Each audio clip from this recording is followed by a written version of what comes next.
What's up, everybody? Thralls here once again. I'm Necrotic Nick. I'm Jammin John. And we have yet another album review for you, and one that I was pretty much anticipating since this band took like an almost 30-year break between their first album and their last album, and luckily a much shorter break between the last album and this one. We are going to go over the latest offering from Maceration, Serpent Devourment. This also comes out on the 31st of January on Maceration Productions. This band formed in 1990 in Denmark, and this is only their third album. They broke up after their debut, A Serenade of Agony, in 1992, and reformed in 2021 to put out their last album before this one, It Never Ends, in 2022, which I thought was really solid. And this is kind of just like flat out HM2 death metal, fiercely old school, features current and former members of Invocator, Corpus Mortal, and Spectral Mortuary. I'd never heard this band until today.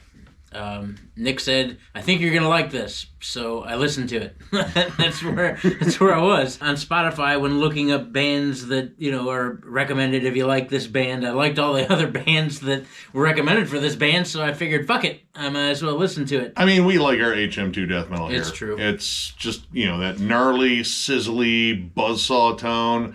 That's kind of home.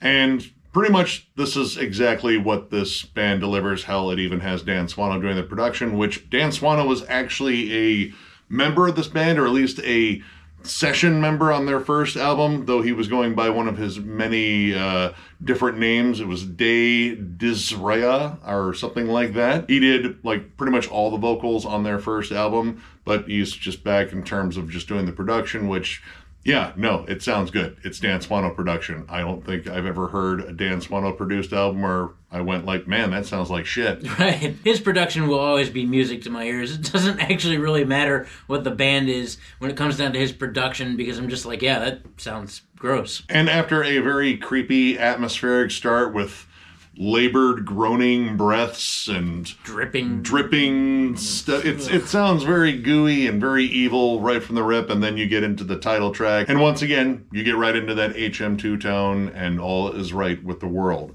Unless you're watching the news right now, then maybe not. This band is pretty much all about that old school Stockholm sound, the riffs, the D beats, of course, having Dan Swano doing the production, that all really comes out. The roared vocals.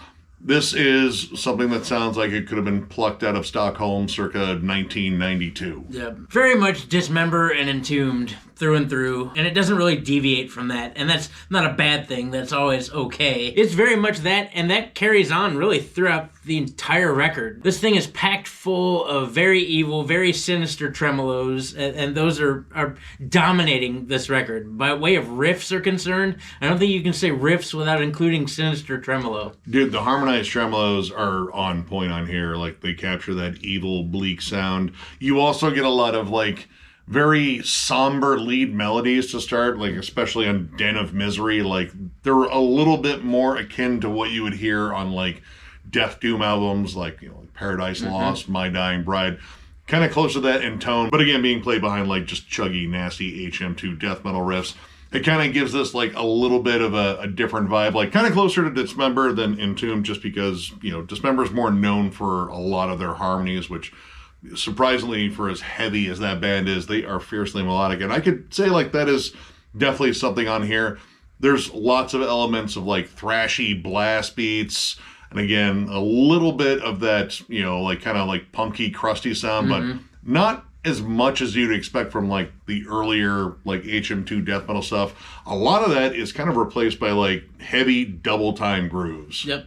Heavy double time grooves that are found in the likes of Bolt Thrower. Very straightforward as far as the drums are concerned. A lot of D beats, a lot of blast beats, but they're more like the Mike Smith kind of blast from Suffocation. A lot of double time groove. A lot. I think Benediction, I would say Morgoth, and even Gorefest. In fact, the vocals reminded me a lot of Gorefest. This dude has this very pronounced roar that's a little bit of reverb on it, but it's not to the point where it's super cavernous. It's very powerful. And fairly theatric as well, just the way he hits those growls. There's a lot of ascending and descending growls, and then kind of every time it sits in the middle, they just kind of undulate. Where Leeches Thrive in particular, how that song opens up with kind of a tribal rhythm. I almost wanted to hear him yell row because it felt like it was like, yeah, we're rowing to shore, and then as soon as we get off the boat, we're murdering the shit out of everyone in this country, or at least everyone we run into. There's almost a folky quality to the melodies, but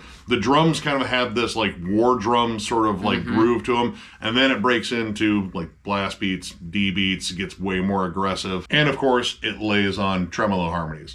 That is something that I think just about every track has. Like you just get these gross, very sinister tremolo harmonies, like big on harmonized riffs when it comes down to that.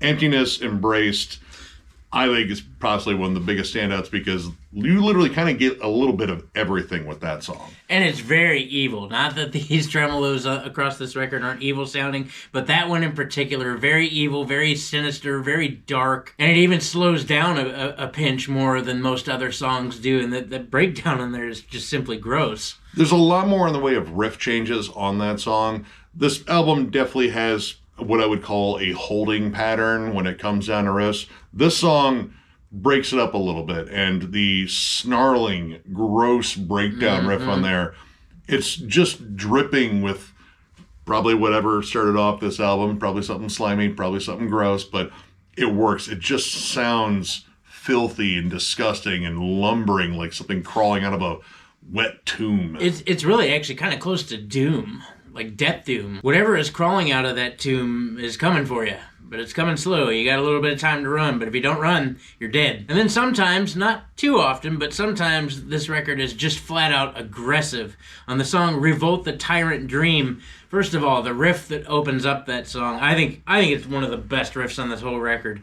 Nasty, bendy, slithering riff, and just like it's such a great start to the song. Lots of like old tropes that work effectively, and that song, it just comes in with these like heavy tom hits. It's accented, it chugs its way in, and when it hits that deep, disgusting tremolo, it just has like kind of a different vibe to it where it just feels way more menacing. Like they're not trying to push the melodic aspect of it, they're just trying to push this, tremolo on top of your fucking mangled corpse. But I will say for the most part, this album does work a good balance between melody and just like flat out nasty old school death metal riffs.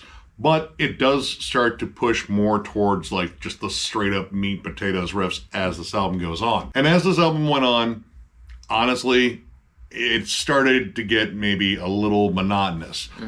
Granted, I like the riffs, I like the harmonized tremolos, the grooves, the faster sections, the blasts, but there's not enough variety in it to really like keep it interesting the entire time. Like again, like having too much of a good thing. Yeah, because the songs for the most part, sans a couple tracks, pretty much the ones we've flat out mentioned. To be honest, the album kind of drags a little bit in the sense that there's not much new being presented from song to song. Like granted, again, they're all nasty tremolos, and I love that shit. And it snarls and it sounds evil, and that's great. But it goes too often from blasty to like a double time groove to a D beat. It never really deviates from that formula. By the time you get down to like Where Torment Befell My Pain and or In Rot Unleashed, I was just like, okay, I've heard this. Yeah, and it wouldn't be so bad if like, all right, all the songs weren't like kind of homogenized. They all kind of do the same thing kind of repeatedly. They don't really hang on to like one particular aspect, like, hey, this is the more sludgy, more groovy one. Hey, this one's got a little bit more of a doom characteristic. This one's a flat out barn burner through and through. All the songs are kind of a mix of all those things, just arranged differently. And after a while, despite them being heavy, despite them being riffy, the impact starts getting dulled. And when they tease something different, like Revolt the Tyrant Dream, which again, that opening section and closing section, it bookends like some of the most vicious riffs in the entire album.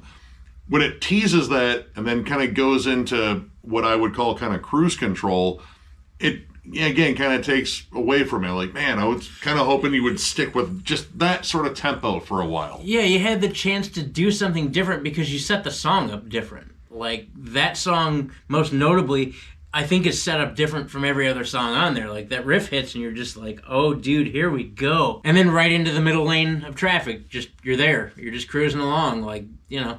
And that's fine to do that, but that happens all the time. And I'm just like, come on. Same thing for the end alone too. It starts off more slow and menacing. It does have a more doomy characteristic, but then it inevitably course corrects and starts, you know, getting back to the D beat and such. And there's only like so many riffs I feel like they really play over those beats. So again, like there's moments on here where I feel like if they just open it up a little bit and maybe stuck with like one like solid style or one particular groove for a little bit longer that wasn't repeated so much in the album, I feel like these songs would be more interesting. And honestly, I kind of, you know, thought back, was like, man, I remember It Never Ends being a lot more dynamic. That album, I felt like, took some chances. It was their big comeback album after nearly 30 years of being just, you know, completely gone. And I feel like they came out and made a statement and reestablished themselves. This one, I feel like it's just kind of safe. Like, yeah, it's still heavy. It's still got its riffs. It still plays to a style of death metal that I absolutely love. But there's a lot of HM2 death metal bands. I know. I've listened to like fucking all of them. Right. They're all in my fucking CD collection. If it has an HM2 tone, there's a good chance I might own it. But this one, again, it doesn't do something like particular to really make it stand out. Like this is kind of like a middle of the pack HM2 death metal album. And, you know, I would not say it's bad by any stretch, but I would also say it's not as memorable as others. Like it doesn't kind of like have like a unique characteristic, like, you know, ripped to shreds, thrashy, lots of riff changes, incredibly grindy at times too. There's a lot of stuff that they do that makes their, you know, brand of HM2 death metal stand out. Same thing with like Black Breath and, you know, and not even counting like the old school, the original, you know, vanguard of that entire sound. This is just, you know, good HM2 death metal that honestly feels like it could have been a lot better if they just, you know, broke out of the norm a bit. This to me sounds more like something that would belong in an HM2 starter pack. Like, you know, you want to show somebody a different side of metal, but you don't want to take them full bore into hell, or you don't want to scare them away, but at the same time, you want to show them something cool that has that. And this, to me, is kind of what this feels like. Yeah. Like, it's safe. It's still HM2, but it plays it really safe, and it doesn't allow you to really frighten somebody away. So, overall, I'm going to give this 3 stars. It was almost at a 3.5. Again, I think this is all executed really well. Like, they're solid musicians. Production here is great. It does a lot of the stuff that I want HM2 death metal to do. I just feel like I've heard it done better before, and honestly, I do think their last album was stronger. Still, again, if you love HM2 death metal, I mean, again, Dismember, especially early on in the album, of course, Entombed, and again, take your pick out of the wide open ocean of buzzsaw bands out there. You know, it's right in that vein. Check them out. I mean, it's got a good old school flavor to it. If you're just a flat out riff hound too, like this is absolutely loaded with riffs, just check it out. It's good stuff. I too agree. I'm at a 3. It's not bad. I don't want to come out and say that this was a bad record. I don't even want to come out and say that, you know, the sameness of the beats and all that threw me away. Like, it's not bad. I love dark, evil, sinister tremolos. I have. It's been a staple of my listening for the last 6 or 7 years now.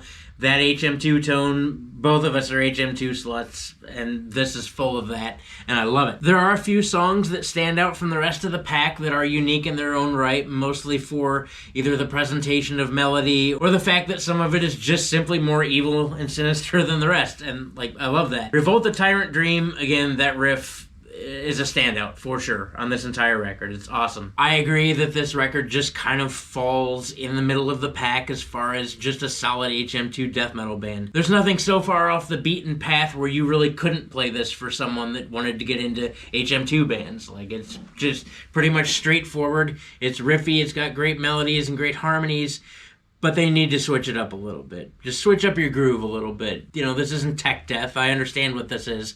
But you had so many moments where you could have slowed it down and had so many moments where you could have made each of these songs a little bit more unique and pop. And what I ran into was a lot of these songs just sounded the same with a different melody. Nonetheless, it is still a pretty solid jam. I can't totally knock it. It's good. It just was only 3 stars for me. Again, if you like early Dismember and Entombed and you like your beats simple like Bolt Thrower, you're probably going to dig this. And yeah, really, throw a rock in the middle of a giant pond full of HM2 death metal bands. This record is in there too.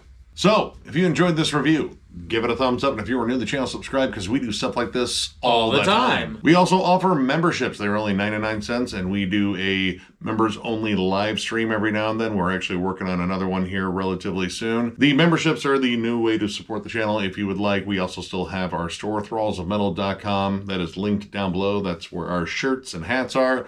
And again, if you would like, you could become a member of this thing, whatever it is. Whatever this is. I don't know if anyone really brags about like joining YouTube channels, but you could totally try to brag about joining this one. Go ahead, brag. We don't mind. See how that goes. Let us know. You probably mind first before we did. Anyway, yeah, tons of stuff coming your way, tons of content, album reviews, discography rankings. We have the almighty At the Gates next, which is going to be sweet. I can't wait for that. Tons of segments, discussion forums, live streams, all metal, all the time. That's what we do here at Thralls of Metal. We do it for you guys, though, because this has become something gigantic, a whole lot bigger than I think either of us ever thought it would be. And the fact that we are now past 20,000 subscribers and this community keeps growing just blows my mind. And we couldn't do it without you guys. We appreciate all of you. Thank you so much. Yeah, you guys absolutely rule. And yeah, it's still absolutely amazing doing this.